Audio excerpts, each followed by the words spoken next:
In this tutorial I won't be focusing that much on technique itself, but rather help you visualize how the turning behavior works and how you can come up with your own techniques to fit your playstyle. I'm going to be demonstrating with Open Fortress, but this tutorial should apply to pretty much every Source game and Quake world. The most important thing to understand about bunny hopping is the fact that you don't gain speed over time by going in straight line like this, but you will actually gain speed from turning. If you have your speedometer enabled, it's the number that you see going up and down below my crosshair. If you look at it, you will see that my speed is going up every time that I turn on the ground. And the reason it goes back down is basically due to the friction. However, there's no friction when you're in the air. So when you turn like this in the air, the friction doesn't limit your terminal velocity anymore.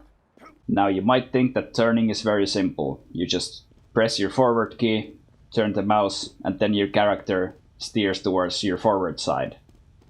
And the same thing should happen if you press your right key, move the mouse, your character will steer to your right side. But that's not actually how the turning behavior works while you're in the air.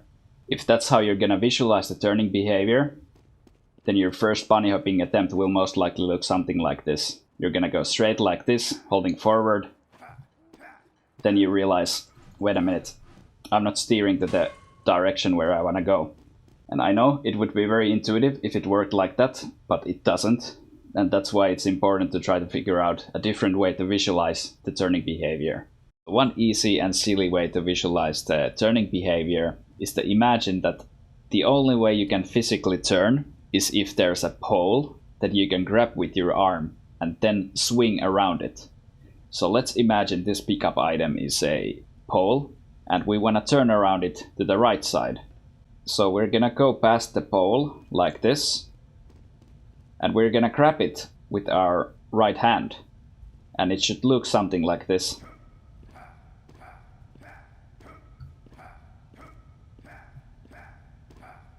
My right movement key is my right hand. And you can do the same thing to your left direction. And that's not all. You can also do the exact same thing sideways when you're holding your forward key. And it will look something like this. You can also do this diagonally, any which way you want. So now you can try and imagine that all 8 of your movement directions are individual hands, and you can grab the pole with all of those hands. And every time you dictate a movement direction, that's going to be the direction where the pole is, and you're gonna be orbiting around that as the center point. We can always put this analogy to a test. So let's say, for example, we want backwards diagonally to the right. It's gonna look like this. Now back key only, forward only, left only, turn backwards, right only. Oops. This is a good way to practice the turning behavior. And it's the same thing every which way. The only difference is just your view angle. So the circle jump or the prestrafe works on pretty much the same principle. Except this time you're on the ground and you're affected by the friction. There's this common misconception that when you're pre-strafing or circle jumping like this, that you have to absolutely hold the forward key, and when you jump, you have to let go of that forward key.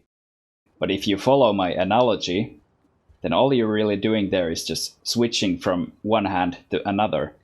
In reality, you don't really have to let go of that hand. So let's say you wanna pre-strafe diagonally to the right. You're gonna be spinning like this, and then you're gonna jump. You can just keep on spinning without letting go of that one hand. If you want, you can also do the circle jump with just the strafe keys, without ever holding forward. You can start the spin on the ground and continue it in the air.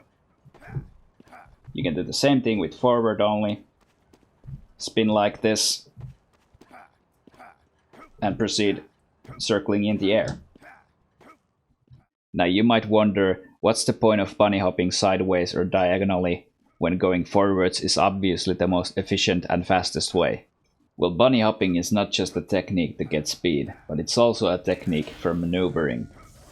Moving forwards all the time in every situation makes no sense. I hope this video was helpful. Thanks for watching. Bye.